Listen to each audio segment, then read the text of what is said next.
उसके बाद है ब्रोकास एरिया। ब्रोकास एरिया में दो आते हैं, ब्रोकास मोटार एरिया और Broca's motor speech area. Broca's area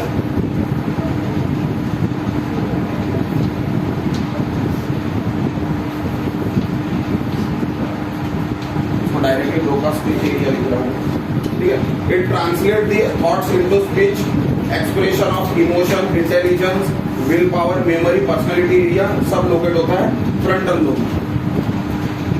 ये स्पीच जो भी मेमोरी है अपनी या जो भी थॉट्स है उसको किसमें कन्वर्ट कर रहा है, ये स्पीच में कन्वर्ट कर रहा है।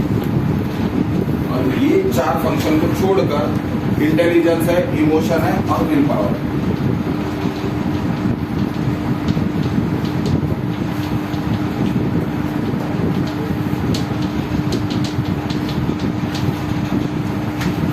उसके बाद दूसरा लोब है that is parietal lobe. Parietal lobe में जनरली सोमैस्थेटिक सेंसेशन है, पेन, प्रेशर, टेम्परेचर, टेस्ट का।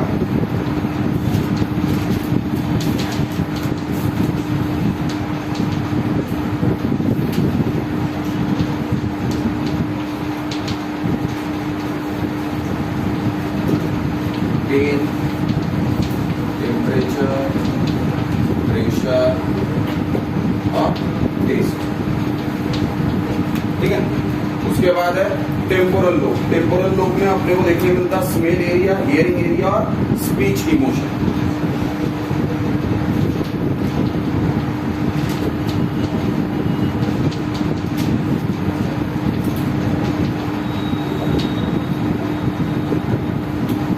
हियरिंग एरिया और कौन सा एरिया,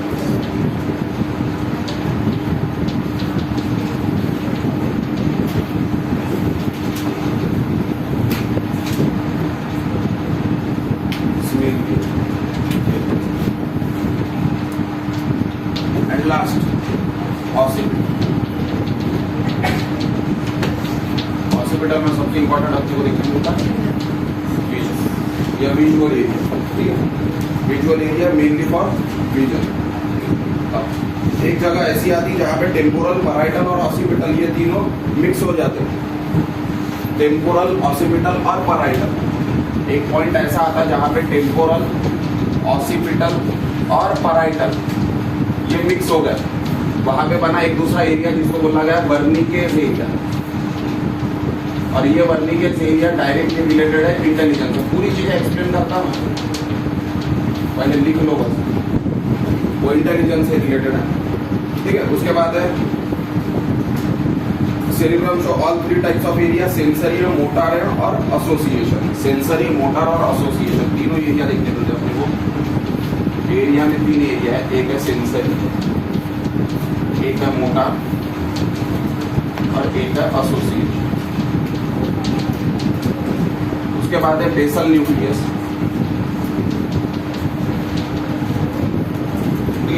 बेसल न्यूक्लियस में अपने को देखने मिलता है बेसल न्यूक्लियस और basal ganglion are grey masses present within the white matter lying on the lateral aspect of thalamus और बेसल गैंग्लियन और nuclear of cerebrum receive neurotransmitter of various parts. They help in the cortex on the execution of activities or the subconscious level. Example, writing slow or rapid typing. Corpus striatum सबसे important basal nucleus का example है।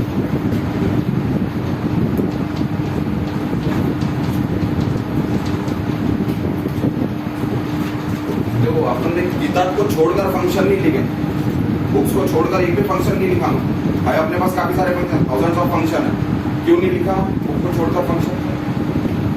क्यों line by line पढ़ा मैं? क्योंकि अगर वो question पूछता है फंक्शन ऑफ द सेरिब्रम तो अपने को यही बताना है जो उसने बताया, क्योंकि उसका कॉन्शियसनेस इसी के पीछे ज्यादा रहेगा। सबसे पहला फ्रंटल लोब। देखो फ्रंटल लोब में 4 मेजर एरिया प्रेजेंट है। अब व्हाट इज एरिया? एरिया क्या होता है? सेरिब्रम में काफी सारे न्यूरॉन्स प्रेजेंट है। अब न्यूरॉन तो काफी सारे हैं, पूरे न्यूरॉन अकेले अकेले नहीं रहेंगे, न्यूरॉन छोटे छोटे ग्रुप्स करेंगे। जैसा फॉर एग्जांपल इस क्लास में इतने सारे बच्चे हैं, पर पूरे बच्चे इंडिपेंडेंटली नहीं रहते, हर 4-5 बच्चों का एक एक ग्रुप है, हर 4-5 बच्चों का एक एक ग्रुप है ना? समझ में आ रहा है क्या बोल रहा हूँ?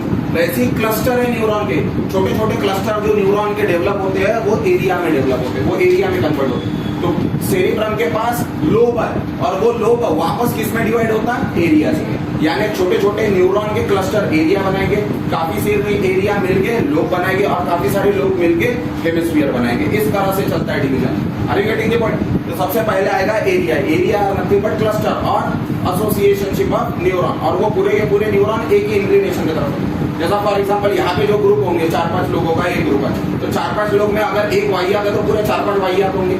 एक अच्छा है तो पूरे 4-5 अच्छे होंगे। क्यों? क्योंकि ग्रुप जो है वो लाइक में बनेंगे, लाइक अनलाइक में ग्रुपिंग नहीं होंगी, सीधी सी बात है। तो यहाँ पे भी जो न्यूरॉन का क्लस्टर हो रहा है, ये जो न्यूरॉन ग्रुप बना रहे हैं, ये सभी के सभी न्यूरॉन एक जैसा फंक्शन दिखाएगा। इसीलिए वो एरिया का फंक्शन जो है वो सिंगुलैरिटी में हो जाएगा, यानी सिंगुलर फंक्शन दिखाएगा, यूनिलैटरल फंक्शन दिखाएगा। ऐसा नहीं वो ग्रुप में 4 न्यूरॉन है तो चारों न्यूरॉन अलग अलग काम कर रहे हैं, चारों मिलके एक ही काम करेंगे। क्यों? क्योंकि सबके थॉट्स एक ही जैसे है, वो न्यूरॉन में सबकी वर्किंग स्टाइल एक ही जैसी। सबसे पहला आता है मोटर एरिया। देखो अब सबसे पहले तो एरिया में समझ लेना, एरिया अपने पास 3 तरह के होते हैं। एक होता है सेंसरी, एक होता है मोटर और एक होता है एसोसिएशन। वैसे देखा जाए तो न्यूरॉन भी अपने पास 3 तरह के, एक है सेंसरी न्यूरॉन, एक है मोटर न्यूरॉन और एक है एसोसिएटरी न्यूरॉन। जो न्यूरॉन जिस एरिया में ज्यादा डेवलप होता है या जो न्यूरॉन जिस एरिया में ज्यादा प्रेजेंट होता है, उस हिसाब से उस एरिया को नाम दिया जाता है। जैसा फॉर एग्जांपल अगर सेंसरी न्यूरॉन ज्यादा प्रेजेंट है कोई एरिया में, तो उस एरिया को अपन क्या लेबल करते हैं?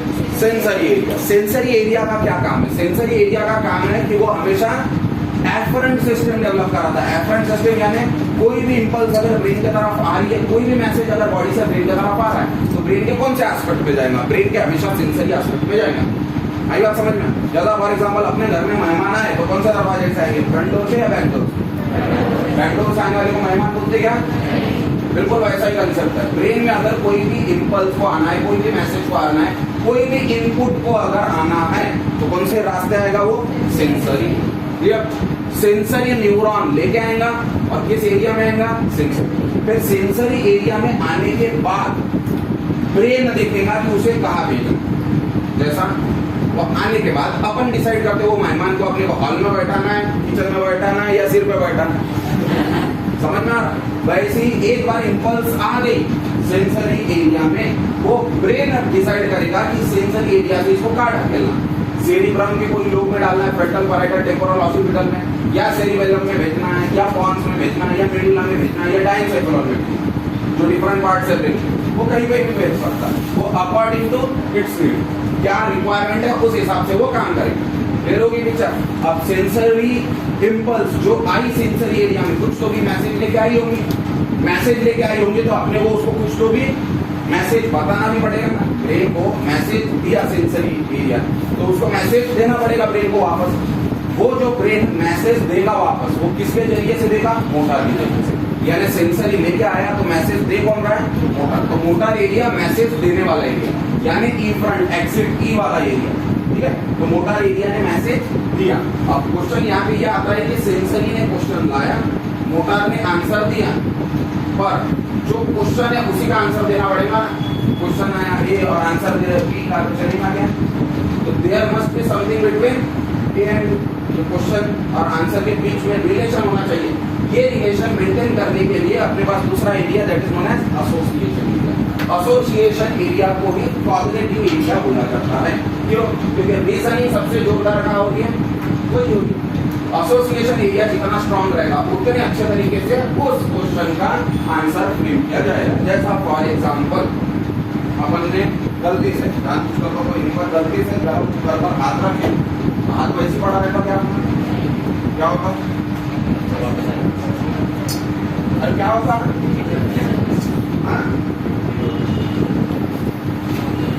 आगे सुनो यार, उसके आगे कुछ कभी रहते नहीं क्या गर्म बर्तन का, गया नहीं क्या गर्म बर्तन का, क्या होगा?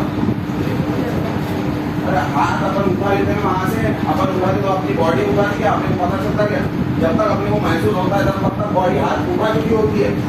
That is called as reflex. तुमको पूछा क्या बॉडी ने? तुमको नहीं पूछा, बॉडी ने ब्रेन ने खुद कर दिया। वहां से मैसेज आया, वो हाथ के जो रिसेप्टर है वो रिसेप्टर ने थर्मल हीट को कैच किया, उसको इरिटेशन हुआ, वो मैसेज उसने एफरेंट नर्व को दिया, यानी सेंसरी नर्व को दिया, सेंसरी नर्व ले गया उसको स्पाइनल कॉर्ड की तरफ, स्पाइनल कॉर्ड ने भेजा ब्रेन की तरफ, ब्रेन ने उसका आंसर फ्रेम किया, ब्रेन ने मोटर एरिया को आंसर दिया, मोटर एरिया ने स्पाइनल कॉर्ड को दिया, स्पाइनल कॉर्ड ने इफरेंट नर्व को दिया, इफरेंट नर्व रिसेप्टर मसल तक गया और वो मसल कॉन्ट्रैक्ट हुई और तुम्हारा हाथ जो ऊपर था वो उड़ गया। ये पूरी साइकिल हो गई फ्रैक्शन ऑफ सेकंड। समझ में आ रहा है? स्पीड कितने लेवल की है? बहुत ट्रेमेंडस स्पीड है, ट्रेमेंडस स्पीड में काम कर रहा है वो। ऐसा बोला जाता है कि लाइट के स्पीड में काम होता है, ब्रेन स्पीड में, न्यूरॉनल सर्किट। लाइट के स्पीड में, लाइट की स्पीड कितनी होती है? 10⁸ क्या है? मिलियन मिलियन ट्रिलियन क्या होगा? 10⁸।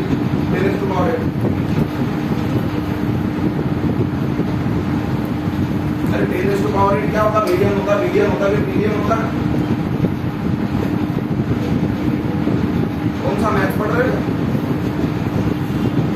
10⁶ बिलियन, 10⁷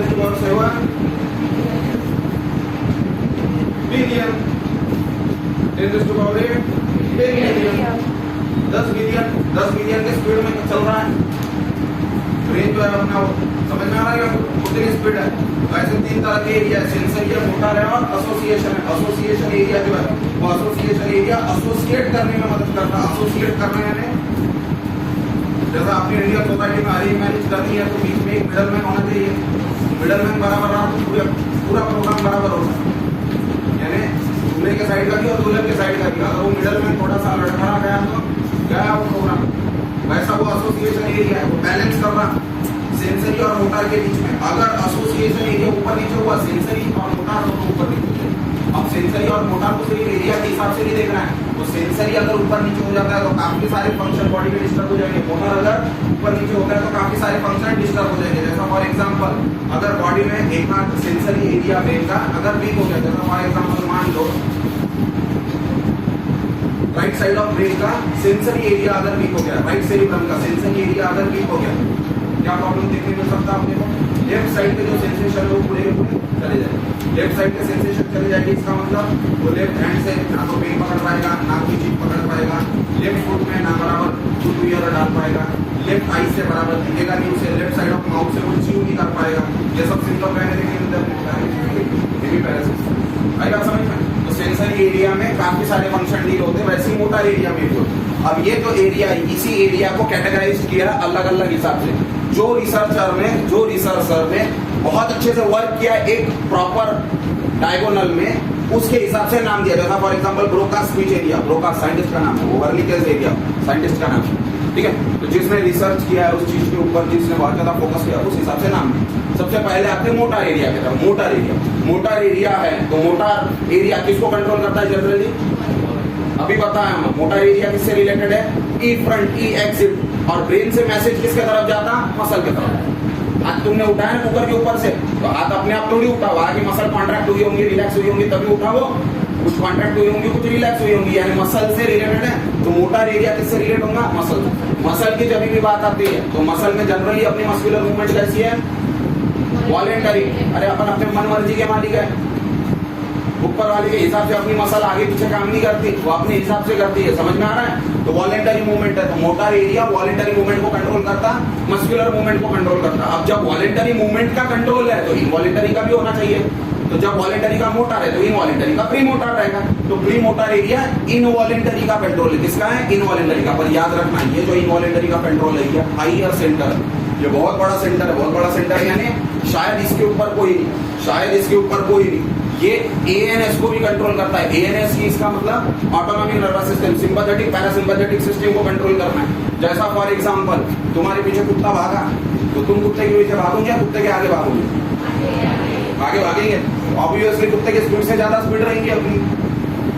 एक मोमेंट पर अपन रुक जाएंगे, चुप जाएंगे कहीं पे, जहाँ रुके हैं या चुपे हैं, भागे, अपनी हार्ट बीट अपने को सुनाई आ रही है, महसूस नहीं हो रही, सुनाई आ रही है। इस लेवल की हार्ट बीट चल रही है अपनी। समझ में आ रहा है? हो सकता है पर मिनट अपना हार्ट 170-190 टाइम्स कॉन्ट्रैक्ट हो रहा है। पर मिनट अपना हार्ट 70 टाइम्स से 170 टाइम्स कॉन्ट्रैक्ट हो रहा है, यानी 100 गुना बढ़ गया हो।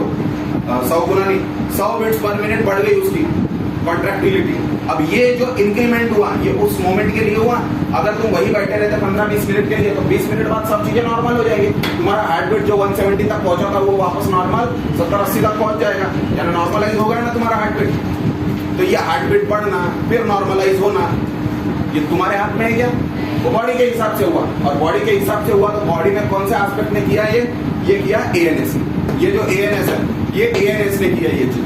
अब ये एएनएस का ये चेंज कराने के लिए कौन सा एरिया रिस्पॉन्सिबल है ब्रेन का? प्रीमोटर। अगर प्रीमोटर एरिया नहीं होता तो हार्ट इस तरह से चेंज कर पाता क्या अपना फंक्शन? और अगर हार्ट इस तरह से अपना फंक्शन चेंज नहीं करा पाता तो क्या प्रॉब्लम होती? अरे दौड़ते दौड़ते मर जाता वो, सीधी सी बात है। और क्या होगा? क्यों दौड़ रहे तुमको एनर्जी लगेंगे, बॉडी में एनर्जी लगेंगे, एनर्जी को डाइजेस्ट करने के लिए ऑक्सीजन लगेंगे। ऑक्सीजन कौन लेके आएगा? ब्लड।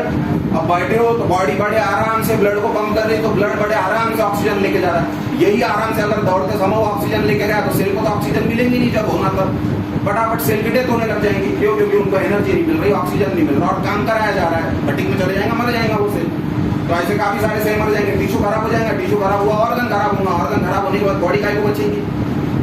समझ में आ रहा है कुछ? किस तरह से लीनियर रिलेशनशिप डेवलप होती है। उसके लिए इंपॉर्टेंट है प्रीमोटर एरिया। प्रीमोटर एरिया इनवॉलेंटरी फंक्शन को कंट्रोल करता है। यहाँ पे अक्सर गलती करते हैं अपन, एमसीक्यू में क्वेश्चन आता है which of the following region of the brain deals with involuntary function. उसमें 4 ऑप्शन आते हैं। पहला सेरिब्रम, दूसरा मेड्यूला, तीसरा पॉन्स, चौथा all of this. What will be the answer?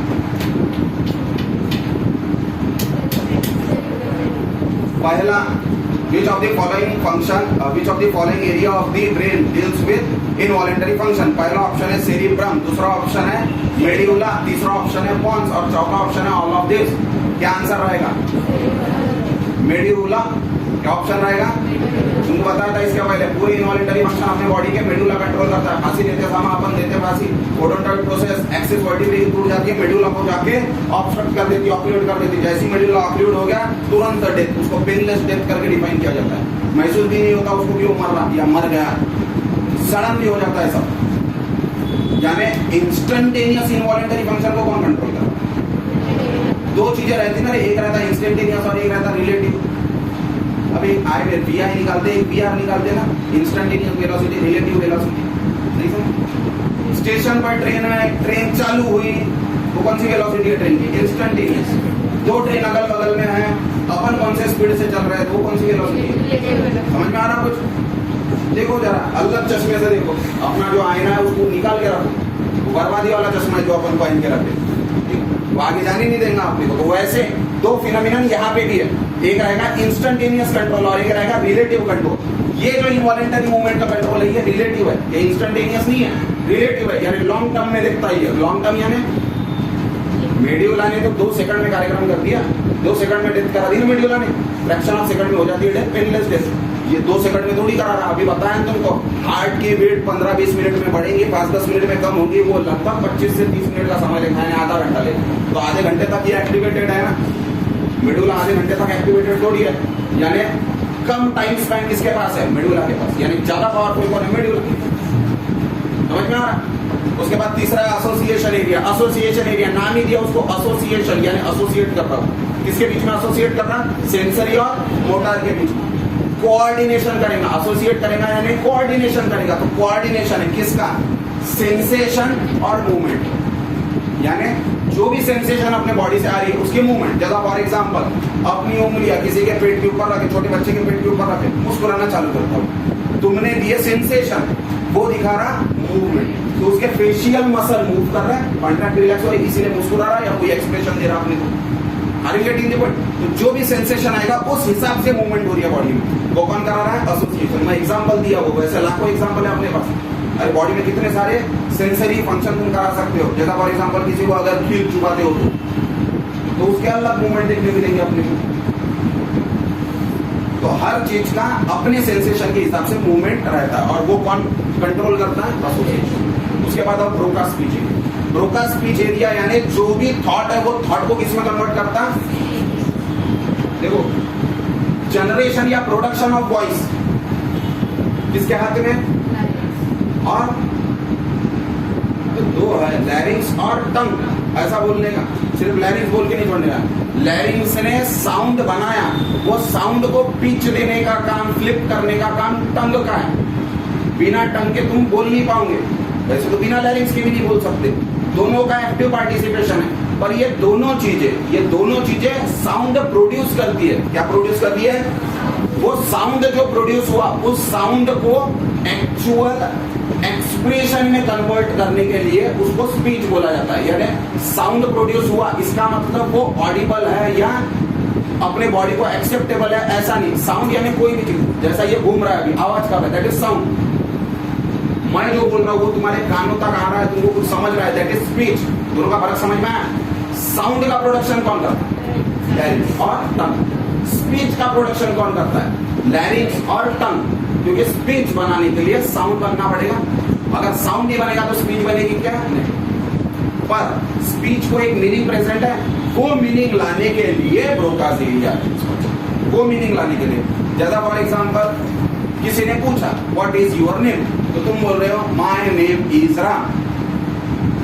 तो अपन ने ये जो स्टेटमेंट बनाया, ये स्टेटमेंट ब्रेन के कोई पार्ट में पहले डेवलप हुआ होगा कि पहले आई रखने का, फिर नाउन रखने का, फिर ऑक्सिलरी वर्ब रखने का, फिर मेरा नाम क्या है वो रखने का। ये तो फ्रेम बनाया अपन ने, फ्रेमवर्क, ये अपने ब्रेन में कहीं तो भी इंटरप्रेट हुआ होगा, उसके बाद उसको अपने स्पीच द्वारा बोला गया। तो ये जो ब्रेन में बन रहा है स्टेटमेंट, वो बनने के एरिया को बोला जाता है ब्रोकास एरिया। आई बात समझ? जैसा फॉर एग्जाम्पल कोई अगर तुमको कोई सवाल पूछता है, ठीक है, कोई अगर अपने को सवाल पूछ रहा है, तो सवाल का आंसर देने के पहले अपन सोचते ना 2 मिनट, तो सोच रहा है, यानी अपना ब्रोकास स्पीच एरिया इंटरप्रेट कर रहा है, फिर अपन बोलते हैं। यानी जो थॉट अपने दिमाग में आया वो स्पीच में करते हैं, और ये थोड़ा थोड़ा धीरे धीरे काम करता है इनके कंपैरिजन में। यानी वैसे तो स्पीड में काम कर रहा है, इनके कंपैरिजन में क्यों? क्योंकि यहाँ पे इंटरप्रिटेशन चालू है। इंटरप्रिटेशन यानी कोई सवाल पूछ रहा है तुमको, जैसा फॉर एग्जाम्पल ओरल एग्जाम में कोई इसने सवाल पूछा, तो अपन ऊपर देखेंगे, इधर देखेंगे, नीचे देखेंगे, पीछे देखेंगे, बाद में जवाब देंगे। तो ये जो समय ले रहा है अपन इधर उधर देखने में, ये इंटरप्रेट करने में समय ले रहा है। फिर अपने को एकदम तुरंत क्लिक होगा, अरे नहीं इसका आंसर ये है, और वो बोलेगा। अरे गेटिंग द पॉइंट? तो स्पीच से रिलेटेड जो एरिया है उसको नाम दिया ब्रोकास स्पीच एरिया। तो हाँ, याद रखने में आसान है, ब्रोकास स्पीच है ना, नाम में ही स्पीच है उसका, ब्रोकास स्पीच एरिया। उसके बाद ये जो सेरिब्रम है, ये सेरिब्रम इंटेलिजेंस से भी रिलेटेड है। कैसे इंटेलिजेंस से रिलेटेड है? कल बताया था, गायरी और सल्सा, याद आ रहा है? तो जितने ज्यादा गायरी और सल्सा उतना ज्यादा इंटेलिजेंस। इंटेलिजेंस अपने फोरहेड में ही है। अब ये फ्रंटल लोब यानी फोरहेड जो यहाँ प्रेजेंट है, आई बात समझ में? यहाँ प्रेजेंट है वो, ठीक है, तो इसीलिए उसको बचा के रखने का, थोड़ा सा ज्यादा दिमाग पे हाथ नहीं मारने का। इमोशन को कंट्रोल करता है। इमोशन यानी affection to identify between self and non self. Statement समझेंगे? अफेक्शन एक तरह का इमोशन यानी लगाव, किसके प्रति? कौन अपने, कौन पर है। अरे हिंदी समझ में आती कि नहीं आती? हाँ, तो इमोशन है, वो इमोशन फिर ह्यूमन नहीं है क्या? हाँ, इसमें प्लांट्स में कौन से एनिमल में?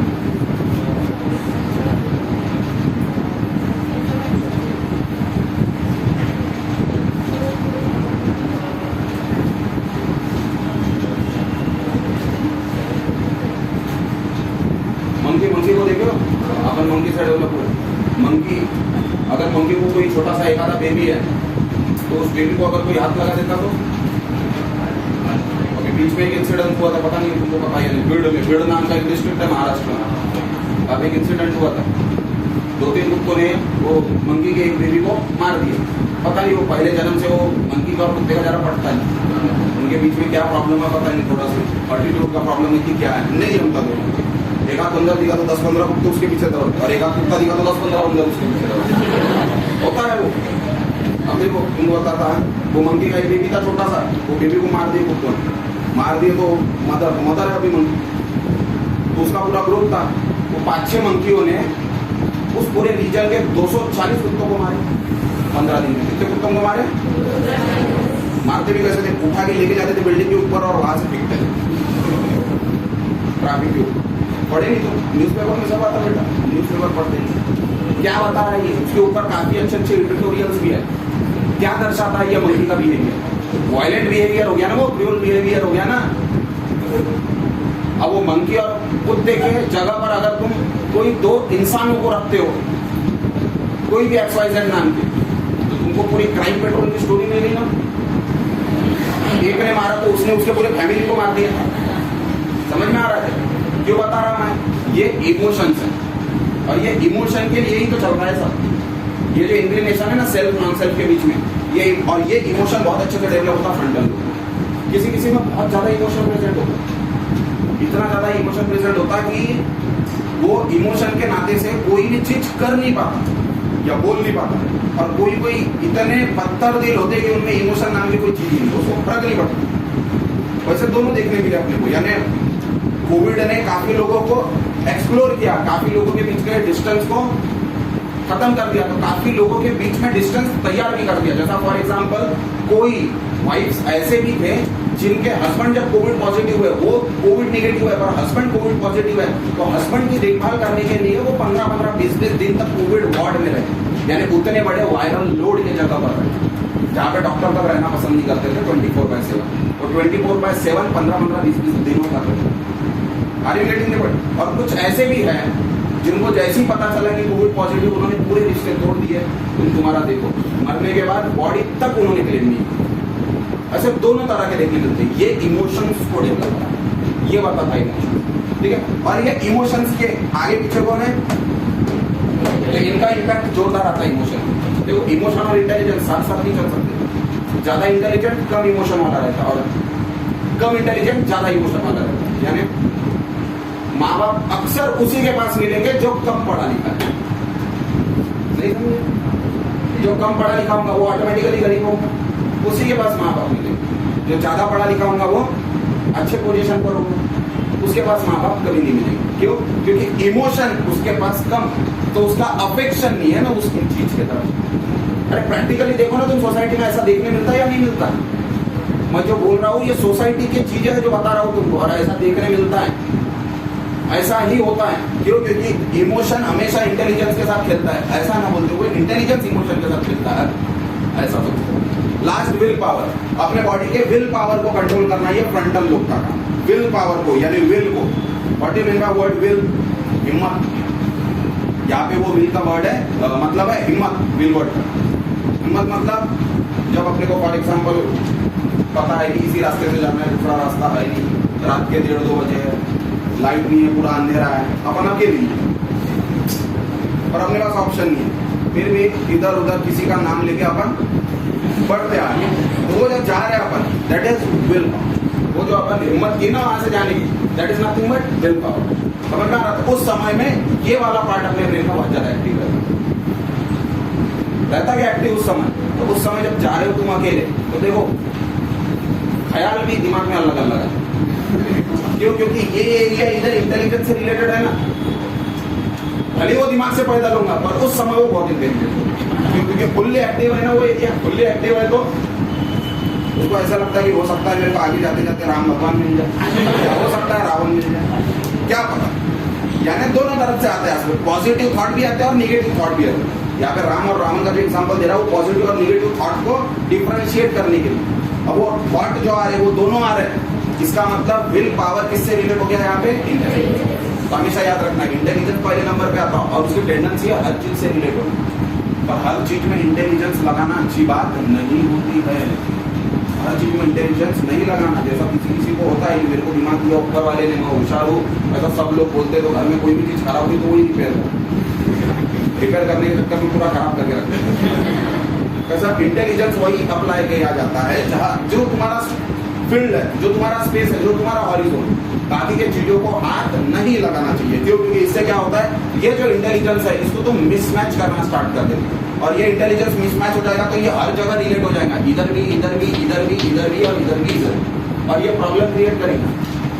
कोई कोई इंसान होता है जो हर चीज में शक की निगाहों से देखता है, बोलते हैं हर चीज में वो शक की निगाहों से देखता है। क्यों हर चीज में शक की निगाहों से देख रहा? क्योंकि हर चीज को इंटेलिजेंटली देख रहा हो, हर चीज को क्वेश्चन कर रहा ना वो, तो हर चीज में वाई देख रहा है और वो प्रॉब्लमेटिक होता है नहीं होता, बहुत ज्यादा प्रॉब्लमेटिक होता है। यानी बाकी की दुनिया के लिए प्रॉब्लमेटिक है तो उसके घर वालों के लिए कितना होगा, यू कैन इमेजिन। बहुत बेकार स्थिति होती है बेटा, यानी बहुत बेकार कंडीशन होती है। वैसे लोगों को यानी क्या देंगे अपन, क्या करेंगे, उनका कुछ नहीं किया जा सकता। उसको अगर किसी बाबा के पास भी रख दिया अपने तो बाबा चले जाएगा वापस। बाबा भी 4-5 दिन में हार मान लेगा, नहीं जमेगा वो। क्यों? क्योंकि वो इतना बेकार होता है उनका टेम्परामेंट ब्रेन का कि वो लगभग हर चीज को क्वेरी करके देखते हैं। कोई अच्छी भी चीज होगी उसके सामने क्वेश्चन मार्क लगा के छोड़ देंगे, ठीक है। अब आप पैराइटल लोब की तरफ, this is about frontal lobe. Parietal lobe जो है ये जनरली सेंसेशन से रिलेटेड, और कौन से सेंसेशन? कॉमनली जो बॉडी के सुपरफिशियल सेंसेशन है वो सुपरफिशियल सेंसेशन के साथ डील करते हैं, ठीक है। उसमें 4 सेंसेशन आते हैं, पहला पेन, दूसरा टेम्परेचर, तीसरा प्रेशर, चौथा टेस्ट। टेस्ट तो पता है तुमको, टेस्ट को कंट्रोल कर रहा है parietal lobe. Taste is nothing but gustatory receptor बोला जाता है उसे। टेस्ट बॉडी जो प्रेजेंट है टंग के ऊपर, वो टंग डेवलप करा रहा है, ठीक है। अब ये ऊपर के 3, टेम्परेचर को कंट्रोल करने के लिए पैराइटल लोब रिस्पॉन्सिबल है, क्योंकि थर्मोस्टैटिक यूनिट लगा के रखा है पैराइटल लोब। टेम्परेचर को कंट्रोल किया कैसे किया जाता है? टेम्परेचर को कंट्रोल करने के लिए स्वेटिंग के साथ कनेक्शन किया है। स्वेट, अगर टेम्परेचर बॉडी का बढ़ जाता है तो ऑटोमेटिकली स्वेटिंग होती है। टेम्परेचर बॉडी का अगर कम होता है तो शिवरिंग होती है। समझ में आ रहा है क्या बोल रहा हूं मैं?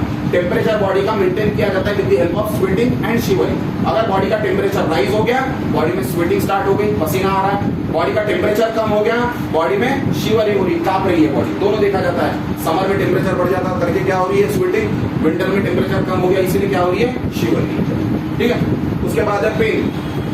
कान के नीचे बजाया या सुई चुभाई अपन ने तो पेन होता है, दर्द होता है। वो दर्द को कौन कंट्रोल कर रहा है? Parietal lobe. जैसा फॉर एग्जांपल सुई हुई, इंजेक्शन वगैरह लगा रहे अगर अपन किसी को, तो जनरली देखते हैं। Last one pressure. प्रेशर कैसे पता चलेगा? प्रेशर कहाँ चेंज होता है?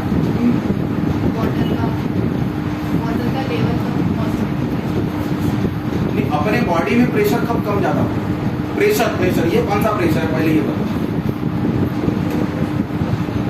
अरे तुम कितने प्रेशर पढ़े हो पहले ये बताओ। प्रेशर पढ़े या नहीं पढ़े? 11 पढ़े तो प्रेशर तो पढ़े होंगे। Boyle's law, Charles law pressure को एक्सप्लेन करता है, तो बिना प्रेशर के अपन बॉयल्स और चार्ल्स लॉ पढ़ते ही नहीं। और वो तो पहले और दूसरे चैप्टर में ही है केमिस्ट्री के, तो उसको तो नहीं बोल भी नहीं सकते अपन वैसे भी, क्योंकि 11 से अभी 12th में आ चुके हैं अपन, है ना। कितने तरह के प्रेशर है अपने पास?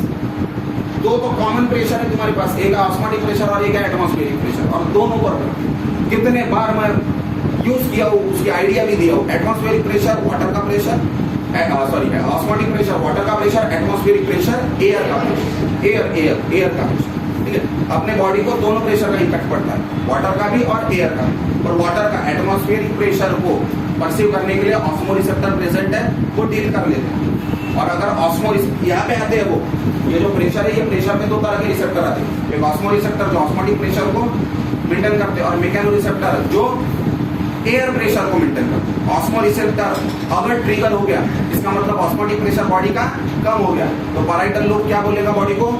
ऑस्मोटिक प्रेशर कम हो गया, इसका मतलब पानी पीना है देखो, तो क्या करेगा पैराइटल लोब? प्यास लगाएगा, तो थर्स्ट आएगा बॉडी। थर्स्ट आने के कारण अपन पानी पिएंगे, बॉडी को पानी मिलेगा, ऑस्मोटिक प्रेशर जो कम हुआ था वो वापस normal. What is about air pressure? Air pressure कम ज्यादा हो सकता है क्या बॉडी? एयर प्रेशर यानी एटमॉस्फेरिक प्रेशर बिल्कुल कम ज्यादा हो सकता है। कैसे? अगर अपन माउंट एवरेस्ट चढ़ रहे तो, अरे जैसे जैसे अल्टीट्यूड में ऊपर जाओगे तो प्रेशर क्या होगा? अबे बढ़ता, कम होता।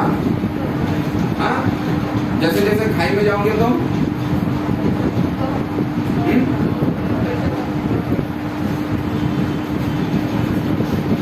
दिमाग से पैदल भी नहीं है अपन, पता है पूरे हैंडी है अपन।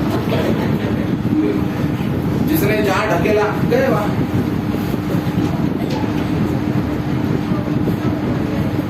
अब मूर्ख हो, जितना तुम खाई में जाओगे उतना प्रेशर बढ़ेगा, वेट बढ़ेगा ना वे, और जितने ऊपर जाओगे उतना प्रेशर कम होगा। एवरेज की चोटी पर प्रेशर कम है, ओशन के डेप्थ में प्रेशर ज्यादा है। ओशन के डेप्थ में गए तुम तो पूरा पानी तुम्हारे ऊपर है ना, तो पूरे पानी का प्रेशर नहीं आ रहा है तुम्हारे ऊपर, तो प्रेशर कम रहेगा कि ज्यादा रहेगा? इतनी सिंपल चीज कैसे समझ में नहीं आती तुमको? वाटर के सरफेस पर कोई ऑब्जेक्ट है तो उसके ऊपर प्रेशर ज्यादा है, या वाटर के नीचे बॉटम में कोई ऑब्जेक्ट है उसके ऊपर प्रेशर ज्यादा है? जो बॉटम में उसके ऊपर। तो जो ओशन की गहराई है वो सी प्रेशर हो गया, माउंट एवरेस्ट की गहराई तो चोटी जो है वो अल्टीट्यूडनल प्रेशर हो गया, और जो अपने नॉर्मल प्लेन पर या प्लेटो पर प्रेजेंट है ये कौन सा प्रेशर हो गया? ये एटमॉस्फेरिक प्रेशर हुआ, जिसको 1 एटमॉस्फेयर लिए थे अपने, याद आ रहा है क्या मेरे? 1 एटमॉस्फेयर रहता है, रेस्पिरेशन में पढ़े थे ना अपन। तो ये प्रेशर अपने बॉडी का कम ज्यादा होता है। कब कम ज्यादा होता है? 1-2 रीजन है उसके पीछे। फ्लाइट में बैठे, टेक ऑफ लिए फ्लाइट के साथ अपन, यानी फ्लाइट में बैठ के उड़ रहा है अपन, तो ऑटोमेटिकली फ्लाइट हाई एल्टीट्यूड पे जाएगी। फ्लाइट के बाहर प्रेशर चेंज हो रहा है, फ्लाइट के अंदर भी प्रेशर चेंज होगा। अगर फ्लाइट के अंदर प्रेशर चेंज नहीं किया तो फ्लाइट गोल गोल गोल गोल घूमते रहेंगी वहां। अगर प्रेशर चेंज नहीं किया, तैर रहे अपन, तैर रहे, स्विमिंग कर रहे हैं, डाइव मारे अपन, नीचे गए तो ऑटोमेटिकली बॉडी के अंदर प्रेशर रेज हो गया। ये दोनों फिनोमिना बॉडी के ऊपर इम्पैक्ट डालेंगे, बिल्कुल डालेंगे। और वो इम्पैक्ट को कंट्रोल करने के लिए ये प्रेशर रिसेप्टर या सोमैटोस्टेटिक सेंसेशन एरिया रिस्पॉन्सिबल है किसका, पैराइटल लोब का।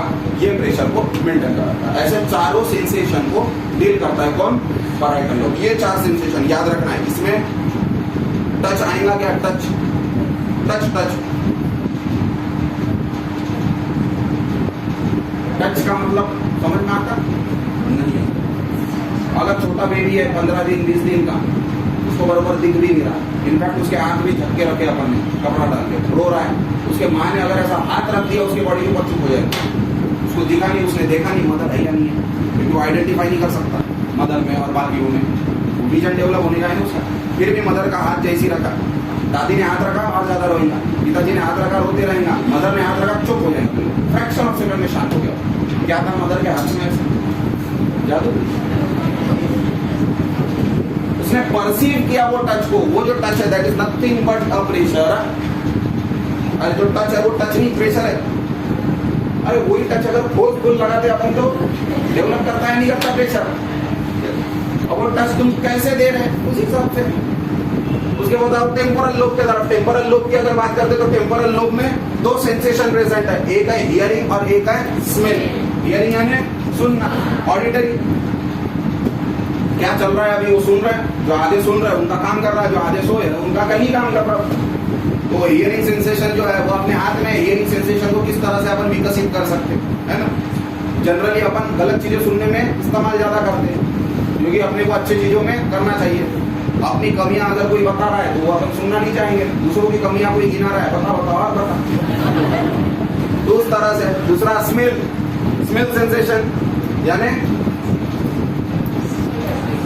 अभी तो पढ़े अपन इसेंस और ऑर्डर, अच्छा और बुरा, अभी दोनों स्मेल रहेंगे ना। अच्छी स्मेल भी रहेंगे तो फाउल स्मेल भी रहेंगे, ऑर्डर भी रहेंगे, दोनों को परसीव कर रहा हूँ। ऐसा तो नहीं है ना ये ब्रेन की अच्छी स्मेल आई उसको इसने पहचान लिया, ऑर्डर जब आ रहा है तब दरवाजे बंद कर दिया, उसको भी परसीव करना पड़ता है उसको, यानी दोनों चीजों को परसीव करना। उसके बाद स्पीच और इमोशन, देखो किसको कंट्रोल कर रहा है वो, स्पीच को इमोशन के साथ। यानी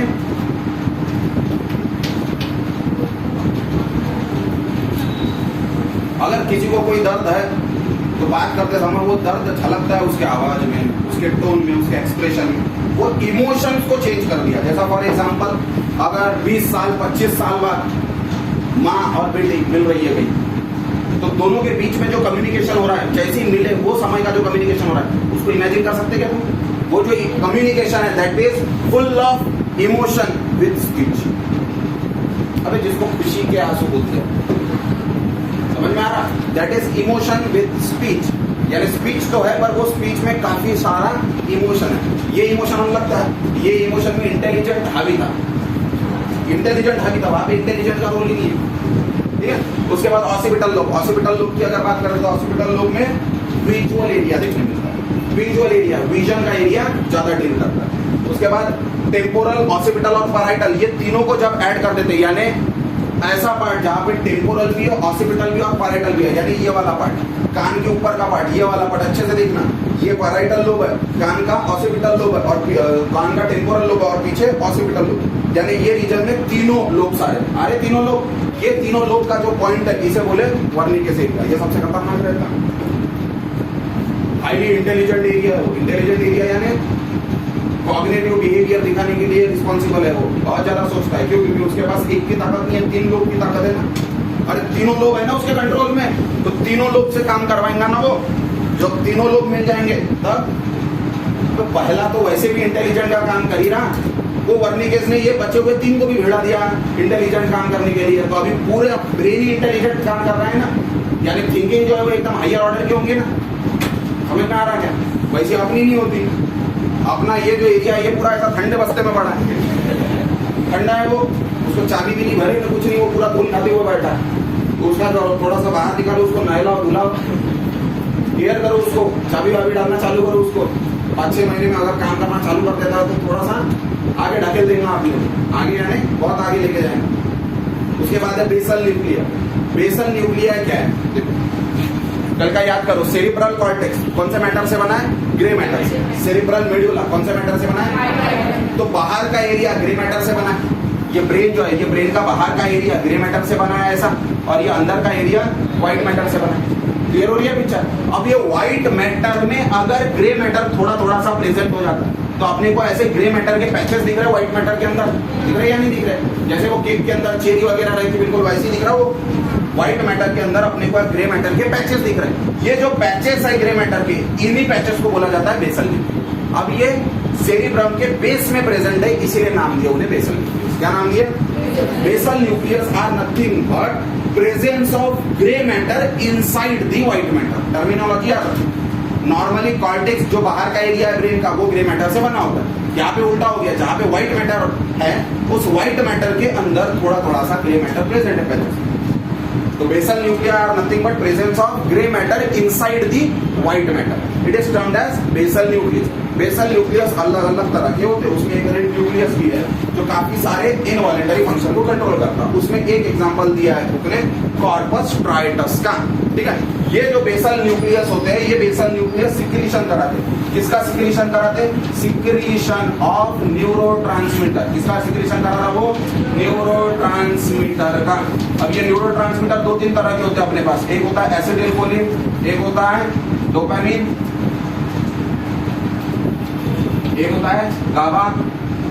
ऐसे अलग अलग अपने पास न्यूरोट्रांसमीटर है। ठीक है, कोई भी न्यूरोट्रांसमीटर अगर कम हो जाएगा बॉडी का तो प्रॉब्लम क्रिएट होगा। जैसा फॉर एग्जांपल डोपामिन, ये जो बेसल न्यूक्लियस है इसका काम है डोपामिन बनाना। क्या बनाना? डोपामिन। डोपामिन को हैप्पी हार्मोन बोलते हैं या हैप्पी सिक्रीशन बोलते हैं, हैप्पी केमिकल। हैप्पी केमिकल का मतलब समझ में आता है? डोपामिन डाले कि वो थोड़ा सा खुश होता है, यानी बॉडी रिलैक्स हो जाती है। बॉडी उस कब होती है? जब वो रिलैक्स होती है, बॉडी को रिलैक्स करने के लिए। तो ऐसा बीच बीच में थोड़ा थोड़ा डोज वो डोपामिन का देते रहते हैं। जैसा महाराज जी पूजा करते समय बीच बीच में थोड़ा सा चलते रहता ना शुद्धिकरण, बिल्कुल तो ऐसा ही हो। आई बात समझे? बॉडी भी एक तरह का पूजा ही चल रही है बॉडी में, तो बॉडी में भी बीच बीच में क्या हो रहा है? थोड़ा सा डोपामिन रिलीज हो रहा है ताकि बॉडी को एक्साइट करके रखे, ऊर्जा संचालित होते रहे बॉडी में। आई बात समझ? नहीं तो ठंडी हो जाएंगी ना वो बॉडी, ठंडी हो जाएंगी यानी पूरा डल एक कोने में बैठा है, कौन से दुनिया में जीरा पता नहीं, डेट पे आज की पता नहीं, कौन सा साल है पता नहीं, वैसी कंडीशन हो जाएगी। वैसा नहीं होना चाहिए, करंट में रखना है उसको। इसीलिए करंट में यानी अभी जो चल रहा है उसमें रखना है, इसीलिए डोपामिन। अब किसी किसी के बॉडी में जनरली ओल्ड एज में क्या होता है, ये जो बेसल न्यूक्लियस है, ये बेसल न्यूक्लियस वीक हो जाता है और प्रॉपर सिक्रेशन सीक्रेट नहीं कर पाते। जनरली वो डोपामिन नहीं बना पाते, तो डोपामिन की डेफिशिएंसी होने लगती है बॉडी को। जब डोपामिन की डेफिशिएंसी होने लगती है बॉडी को, तो बॉडी को एक डिसीज होती है जिसको नाम दिया पार्किंसंस डिसीज। सुने हो क्या? Parkinson's disease.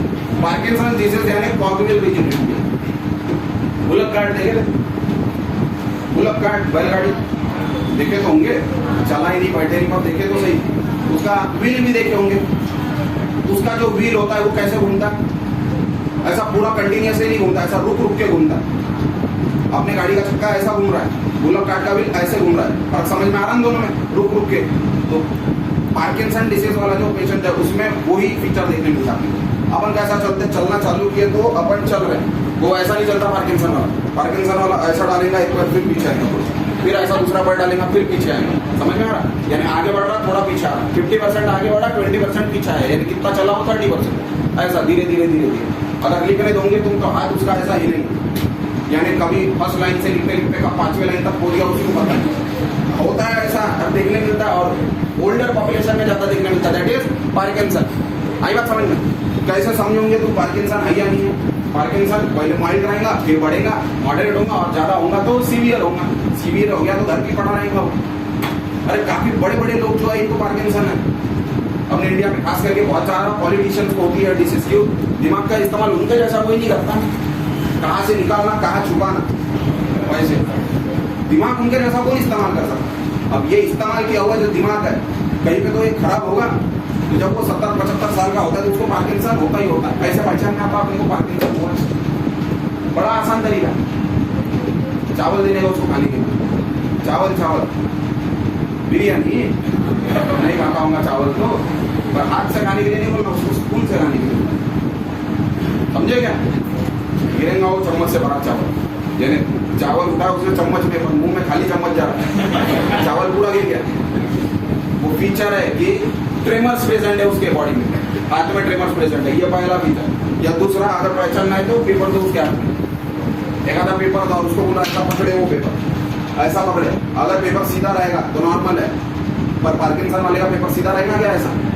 यानी मेरे को पार्किंसन नहीं है। पेपर आएंगे ना, उसको फ्लिप होगा ना वो पेपर, शेक होगा या नहीं होगा? क्या करना पड़ेगा अपने को उसके ट्रेमर कम करने के लिए? अब खराब हो गया है वो रेड न्यूक्लियस उसका, बेसल न्यूक्लियस, ठीक तो अपन कर नहीं सकते, क्या करेंगे अपन? क्या नहीं बना रहा वो डोपामिन, तो अपन बाहर से डोपामिन दे, लीवोडोपा नाम की दवाई ले भाई, खा रोज एक गोली, समझना। अब उसमें डीजनरेटिव चेंजेस होते हैं लंबे अर्जे तक। अगर 20 साल से उसको पार्किंसन है, यानी 70 साल का था तब पार्किंसन चालू हुआ, 20 साल हो गए, यानी अभी उसकी एज कितनी है? 90 साल। 90 साल हो गए उसको, तो अभी ब्रेन क्या डीजनरेट होने लग गया, यानी गलने लग गया अंदर, जैसे मूंग गल जाती